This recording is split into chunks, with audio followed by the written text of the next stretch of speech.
सुप्रिया सुळे यांनी बारामती शहरातील साठेनगर येथील कार्यक्रमाला उपस्थिती लावली। साठेनगर येथे सुप्रिया सुळे यांच्या जल्लोषात स्वागत केलं। यावेळी सुप्रियाताई सुळे यांनी नागरिकांना मार्गदर्शन केले। काश्मीर ते कन्याकुमारी कुठपर्यंत जा, शरद पवारांची बारामती असंच म्हटलं जातं।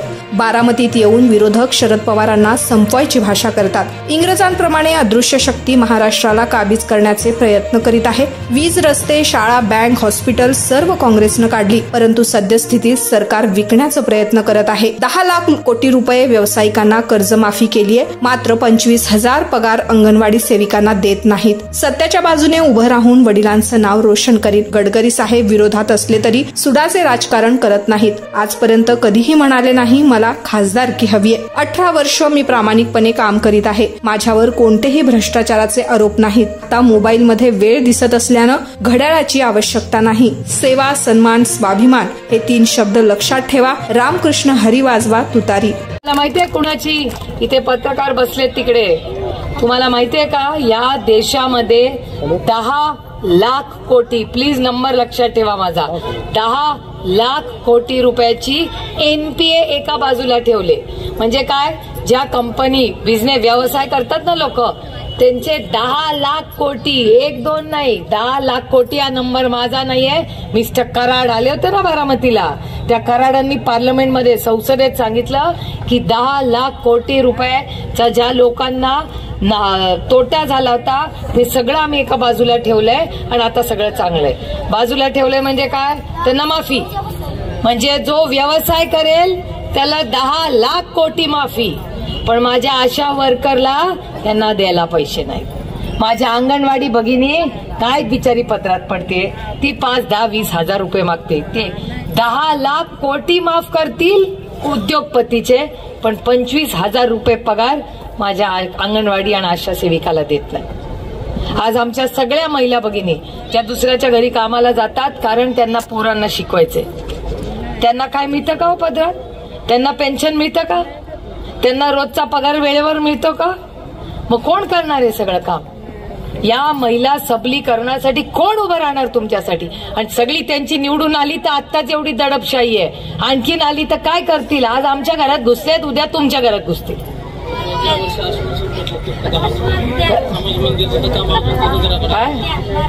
असं बोलू नका हो, असं बोलू नका, कोणाबद्दलही असं बोलू नये। सबका भलाव, सबका भलाव असं नका बोलू। पण माझं म्हणणं आहे की अन्यायाच्या विरोधात कोणीतरी लढलं पाहिजे की नाही? आता मला पण होतं, मी पण सत्तेत बसू शकत होते। एका बाजूला अदृश्य शक्ती जी आपल्या विरोधात आहे, इंग्रज आणि सत्ता, आणि दुसऱ्या बाजूला वडील, विचार आणि सत्य। तुम्ही माझ्या जागेवर असतं काय उभेला असता? वडिलांना सोडलं असतं? मोठ्या घरात राहायला गेला असतं वडिलांना सोडून? नाही, मी पण नाही। कष्ट करीन, संघर्ष करीन, पण सत्याच्या बाजूने उभी राहीन आणि वडिलांचं नाव रोशन करीन, हे मी आज तुम्हाला सांगायला आले। अरे आम्ही मुली, आम्हाला कशाला शिकवलं मग? जर आम्हाला माझ्या आजी आहे, त्यांचं नाव शारदाबाई पवार। शारदाबाई पवार ही कष्ट करणारी स्वाभिमानी महिला होती। तिने तिच्या मुलांना काय शिकवलं? रडायचं नाही, लढायचं। आणि ती ही लढाई त्या अदृश्य शक्ती आणि दिल्लीचे जे लोक आहेत ना, जे आपल्या विरोधात कट कारस्थान करतायत, ज्यांना शरद पवाराला संपवायचंय, ही भाषा माझी नाही। ते बारामतीत येऊन म्हणले की आम्हाला शरद पवारांना संपवायचंय। का संपवायचंय तुम्हाला? एवढी तर सत्ता आहे तुमची। आमच्या घराचं काय केलं, आमच्या पक्षाचं काय केलं आपल्या, तुम्हाला सगळ्यांनाच माहिती आहे। एवढं झालं तरी पोट भरेना बाई त्यांचं। एवढी सत्ता आहे, गल्लीपासून दिल्लीपर्यंत सत्ता आहे, तरी ह्यांना शरद पवाराचाच त्रास होतं की नाही? याचा अर्थ आपलं नाणं खणखणीत आहे की नाही? एवढं सगळं झालं तरी यांना शरद पवारच चुपतो, बरोबर की नाही? मग तुम्ही कुणाच्या बाजूने उभं राहणार? शरद पवार साहेबांच्या बाजूने उभं राहायचं, कारण का ही संघर्षाची लढाई आहे। ही लढाई साधी सुधी नाहीये।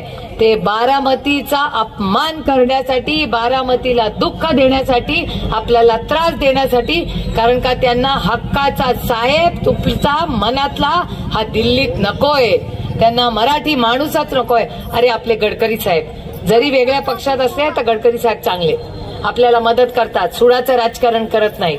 ही दिल्लीवाली फक्त सुडाचं राजकारण करतात. आपण इतके वर्ष सत्तेत राहिलो, कधी कुणाला त्रास दिला का हो?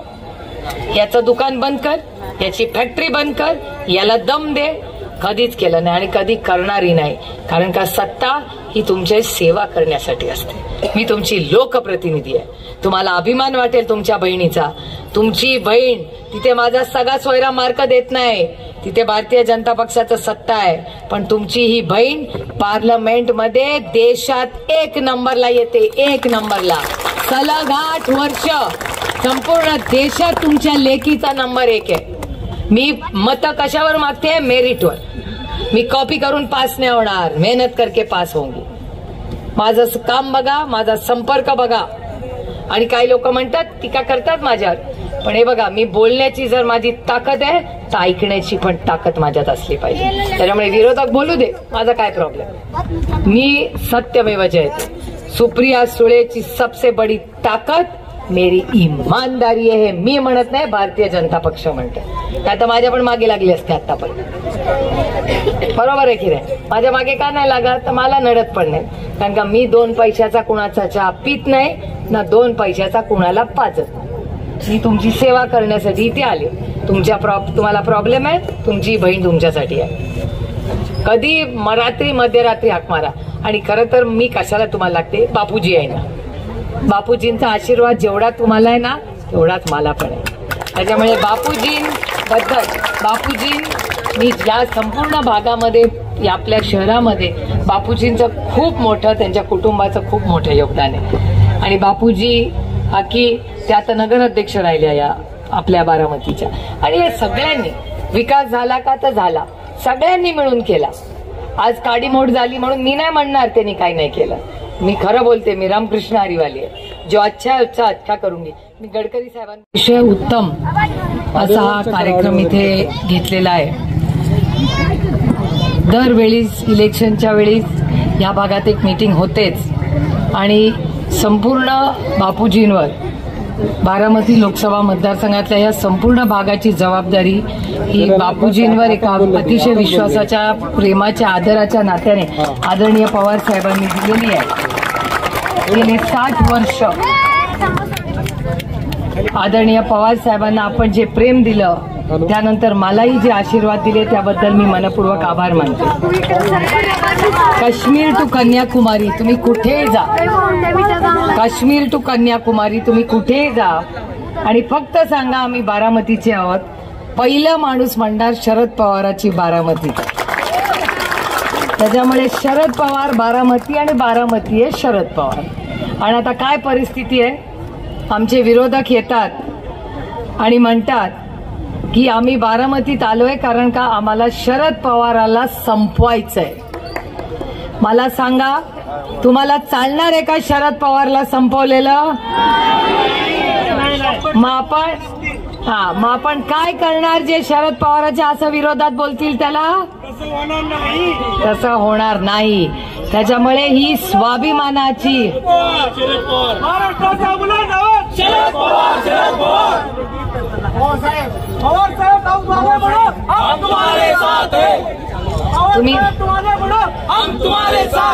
त्याच्यामुळे ही महाराष्ट्राच्या स्वाभिमानाची लढाई आहे. तुम्ही बघताय की हा हल्ला आपल्यावर दिल्लीवरनं होतोय. तुम्हाला ते ब्रिटिश होते आठवतं का? त्यांनी सगळं येऊन आपल्या देशावर, इंग्रज होते माहितीये की नाही? ते इंग्रज आले आणि आपला देश सगळा त्यांनी काबीज केला. तसंही दिल्लीची अदृश्य शक्ती आहे जी महाराष्ट्राला काबीज करते.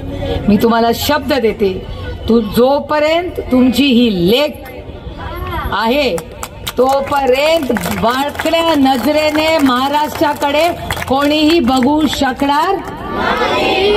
तुम्ही दिल्लीवाले या, तुमचा मान सन्मान करू. अतिथी देवो भव.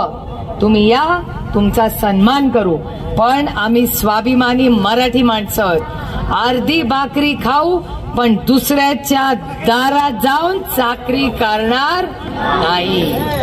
त्याच्यामुळे मी एक स्वाभिमानी मुलगी आहे. आणि मुलगी असले किंवा मुलगा असला, मूल हे मूलच असतं. आणि त्यांनी आपला विचार, आपली जी आई वडिलांची सेवा, पांडुरंग काय म्हणतो, मी रामकृष्ण हरिवाले आहे, पांडुरंग काय म्हणतो, ज्याला सगळ्यात मोठी सेवा म्हणजे आई वडिलांची सेवा, ह्याच्या पुढे काही नाही. आणि तुम्ही बघताय की आदरणीय पवार साहेबांना आपण प्रेम दिलं, त्यांनी तुम्हाला एवढं प्रेम दिलं. एका कुटुंबातले आपण लोक आहोत, पण या अदृश्य शक्तीला ते बघवेना. आणि म्हणून अदृश्य शक्ती आपल्या मागे, महाराष्ट्राच्या मागे, महाराष्ट्राचं महत्व कमी करायला निघाली. आता तुम्ही विचाराल कमी कशी करायला लागली. महाराष्ट्रामध्ये 2 लाख नोकऱ्या येणार होत्या. किती? 2 लाख. त्या कुणाच्या पदरात पडल्या असत्या? यांच्या. या सगळ्या युवक जे शिकलेले आहेत ना, तुमच्या प्रत्येक मुलाला नोकरी मिळाली असती. आता ती नोकरी कुठे गेली? दुसऱ्या राज्यात. मला दुसऱ्या राज्यात दुःख नाही, दुसरा पण तिथे कोणीतरी कष्ट करणार असेल त्याला नोकरी मिळाली, काही दुःख नाही. मेरे बच्चे का भी भला हो, उसके भी बच्चे का भला हो. पण जर माझं पोर मेरिट मध्ये अभ्यास करून पास झाला असेल तर त्याला त्याची नोकरी मिळाली पाहिजे की नाही. मग आमचं हक्काचं काढून तुम्ही जाऊ देणार का दुसऱ्याला? आधी तुमच्या मुलांच्या नोकऱ्या नेल्या. पहिली गोष्ट. महागाई कमी झाली का वाढली? बेरोजगारी कमी झाली का वाढली? पाण्याचा प्रश्न कमी झाला का वाढला? हा बघ चिन्नू मुन्नू पण म्हणतोय वाढला, हा छोटू म्हणतोय वाढला पाण्याचा प्रश्न. म्हणजे कुठपर्यंत पोहोचलाय बघा. मला सांगा, आमच्या काळात सिलेंडरचा भाव 450 रुपये होता, आता किती आहे? 1100-1200 आहे की नाही? आता मी तुम्हाला सगळ्यांना एक प्रश्न विचारते. तुम्ही आता सांगायचं काँग्रेसचा विचार का भारतीय जनता पक्ष? मला तुम्ही सगळे बारामतीत राहता. वीज कोणी आणली? काँग्रेसनी आणली का बीजेपीने आणली? हा रस्ता कोणी बनवला? काँग्रेसनी का बीजेपीनी? शाळा कोणी काढल्या? कॉलेज कोणी काढलं? बैंक कोणी काढली? कारखाने कोणी काढले? देखो चुन्नू मुन्नू भी बोल रहा है काँग्रेस. हे सगळी दुकानं कोणी काढली? मग शाळा, कॉलेज, हॉस्पिटल, औषध सगळं जर काँग्रेसनी केलं तर मग यांनी काय केलं? यांनी विकलं. खरंय. कालच मला LIC, आता किती लोकांना LIC माहिती नाही, इन्शुरन्सची एक कंपनी LIC नावाची, माहितीये का मावशी तुम्हाला? खूप मोठी कंपनी आहे आणि खूप पैसे कमवते. असं नाही की डबगईला आली आहे. आता मला सांगा, घरात सगळं चांगलं असेल तर घरातली चांदी विकाल का जास्ती विकत घ्याल? जास्ती विकत घ्याल. भले पोरं पण व्यवस्थित उत्तर देत आहेत, ती पण म्हणते जास्ती विकत घेऊ. आता तुम्ही मला सांगा, LIC सारखी कंपनी जी खूप चांगले पैसे कमवते, गरीब कष्ट करणाऱ्यांना देते, हे सरकार का विकतंय? दुसऱ्या कोणाचं? सरकारच्या हक्काचं घर विकाल का? मग हे का विकताय? मला सांगा. मगाशी मी कोणाला तरी भेटायला गेले होते.